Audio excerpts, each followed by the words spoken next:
waxa uu doctorku leeyahay su'aashan cajiibka ah talow suuragal ma tahay in ay muslimiintu iska daayaan culumta maadiga ah oo ay sidaas kaga maarmaan يعني جوابته waxay noqonaysaa buu leeyahay maya arintaasina arin aan macquul ahayn way waxa uu leeyahay culumtani waa culum يعني bulshadii iyo mujtamacii iyo muslimiintiiba u horseedaysa horumar iyo maaragtay wanaag waxaan sheegayaa in arintaasi cadaymo badan ayaa jira ayuu leeyahay gaar ahaan diinta islaamka ka muuqata oo iyada ay tilmaamayso arinta koowaad ee cadaynaysa in culumta maadigu aysan ahayn culum يعني أي تاي علوم ماركتي أمة ظهر مرينيس أو لو بهاي دين الإسلام كان عن كهر من بل هذه إن الله إجانا قريب كم ذا وحولي هاي بلارت السؤال شو الرئيسة عن السويدين نقف بني آدم كي ميو إلهي إنه إلهي كرجع خليف إنه إلهي روك أو برجع أو روك أسجل اللي جوا رجيء ما ملكيسه إن اللي جوا رجيء هذه أنا رنت هسكفك الرجولية هاي جوابته وحين قنيسة ماي يعني قفك بني آدم كيني إلهي قولك كوريجي وأوح وقف البق ومسلمة وقرنيه وأي إلهي وحيري إني جاعل في الأرض خليفة قولك وحان يلي يا أبو إلهي يلي وكوريجينا يا خليف هنا وكارته خليفة المسلمين يقول لي وايو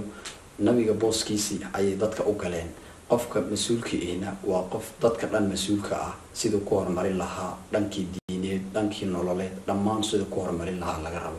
qofkii bini aadamka ayuu ilaahay ku tilmaamay khaliif inuu isaga dhulkii uu ku wareejiyay balse su'aasha meesha ku jirta waxay tahay dhulkii khaliif ma ka noqon kartaa oo ma maamuli kartaa adiga oo khayraadkeedii iyo dhulka habkii loo maamuli lahaa iyo sidaad ugu noolaan lahayd adiga oo garanaynin waxa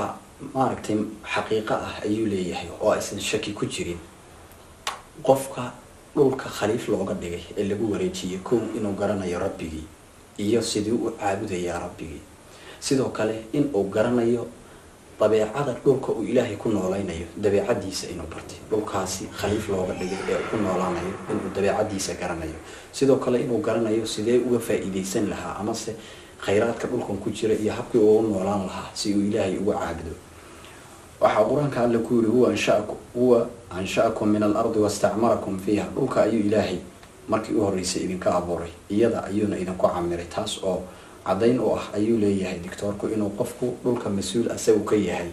oo la rabo hab maamulka dhulka inuu qofka bini aadamka ilaahay ku wareejiyay sida uu ilaahay quraanku sheegay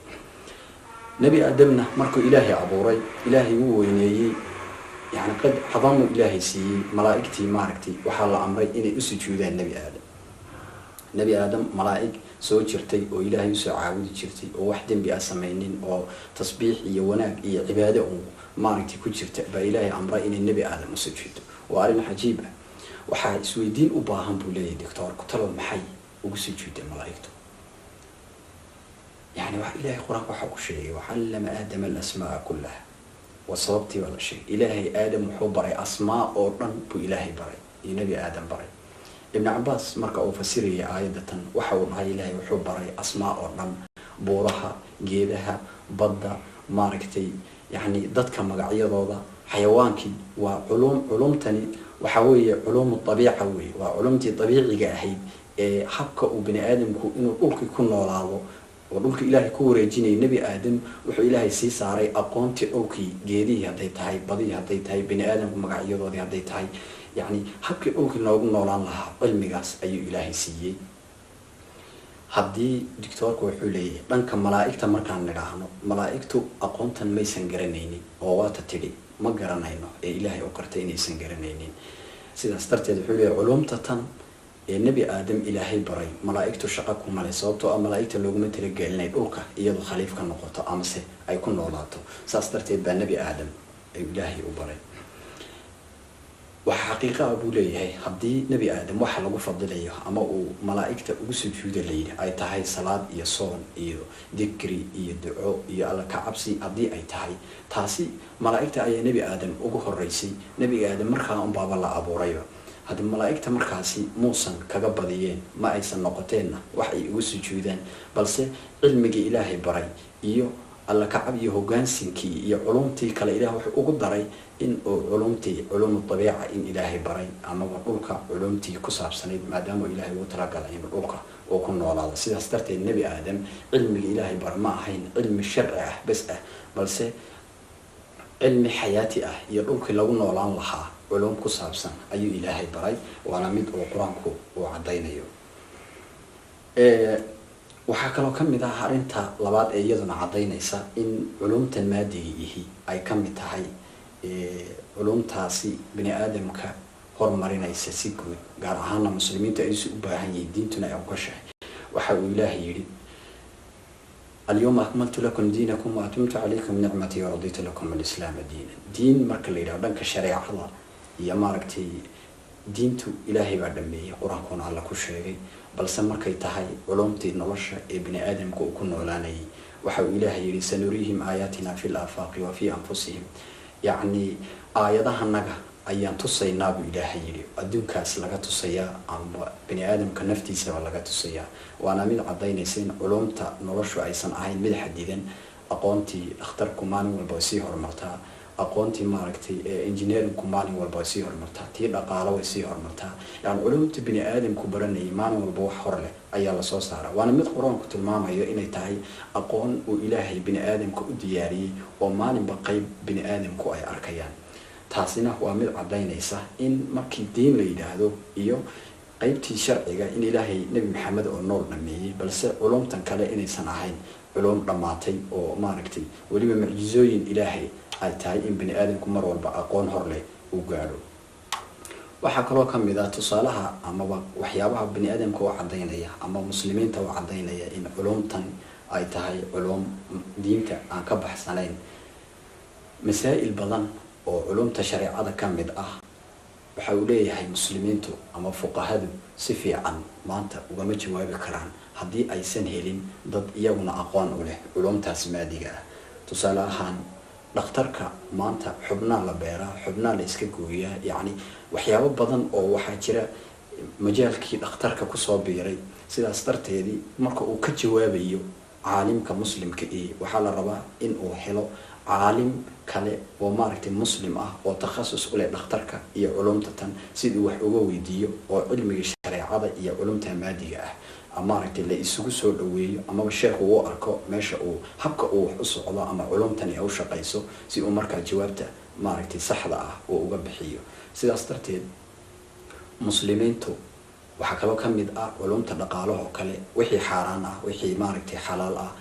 mar walba caalimku waxa uu baahan yahay in uu ama isagu barto culumtan tadi si uu jawaabteeda uga bixiyo ama se la helo caalim kale oo muslim ah oo culumta tan ku takhasusay waa markii laga tago horumarka ay muslimiinta u sameynayso hatta dhankii fatwada iyo maaragtay inay xalaal tahay in xaaraan tahay diintu waxay ka qabtadii waxay u baahan tahay inaan mar walba helo caalim muslim ah oo asagana yaqaana arinta tan waxa kaloo kamid ah waxyaabaha cadeynayeen culumta tani يعني أي مسلمين تو أيسن كم مارمينين واحد دكتور كلية تلو حدي عن إنه بدي نبأ محا إنه نقنية محا إنه بدلية ما أنت نوش عن كنا الله هاي وأكتهين سيدا استرد الحلية بالهدان علومتي مادية عن قعنتك قادنو محا إنه بدلية بل كسوقا دكتوركي حدي عن فرها بكقادنو وجامعة دي إننا نقولين وإننا برانين وقوي وحبرشة ويالي أقوان تاس إننا نتجين محا إيمانية waxa uu leeyahay doctorku waxa bedelaya muslimiinta qeyrkood ama se haduu aan si kale u dhigay buuri cadawgooda ayaa bedelaya waxay noqonaysaa in qof aan muslim ahayn intaan u yeerano dhakhtarradeeni inuu yimaado dabeetana uu yiraahdo muslimiintii iyo shacabkeeni uu yiraahdo waan daaweynaya taasina waa dareemi kartaa in dhibaatada ay u keeni karayso ummadda muslimka ah iyo mujtamaca markaasi meeshaasi ku nool suuragal ma aha ayuu leeyahay ummad kale garbaheeda in ay ku noolaato oo aysan iyadu noqonin tii wax hogaaminaysay waa arin aqli ahaan uu doctorku u isticmaalayo oo uu rabo qofka in uu ku tusin culumta tani ay mar walba tahay wax loo baahan yahay waxa uu doctorku leeyahay bal ka waran hadii ay naan baranin habka hubka loo sameeyo tusaale ahaan oo mar walba aan noqono dad ummado kale ku tiirsan waxa dhici bal ka waran hadii dagaal dhaca buu leeyahay iyagan ka soo qaadanaa oo inagu waxa ma sameysano dawladka muslimiinta oo dhan waxa ma sameeyaan hada waxa dhici buu markaas leeyahay hadii dagaal dhaco nin yaqaan inta ay leegtahay awoodeeda military taada maaragtay hub iyo maaragtay technicalaadu inta ay leeg tahay tababarka ciidankaagu kii ku soo tababaray waxa uu mar walba ka warhayaa inta ay awooddaada marayso dhanka markii laga eegana waa mid maanta muslimiinta ay u baahan yihiin culumta kala duwan haddii ay tahay dhan siyaasadeed haddii ay tahay dhan dhaqaale haddii ay tahay dhan bulsho maaragtay haddii ay tahay dhan dhakhtar dhan engineering culumta kala duwan dhammaanteed in muslimiintu ay bartaan oo aysan cid kale aysan ku tiirsanaanin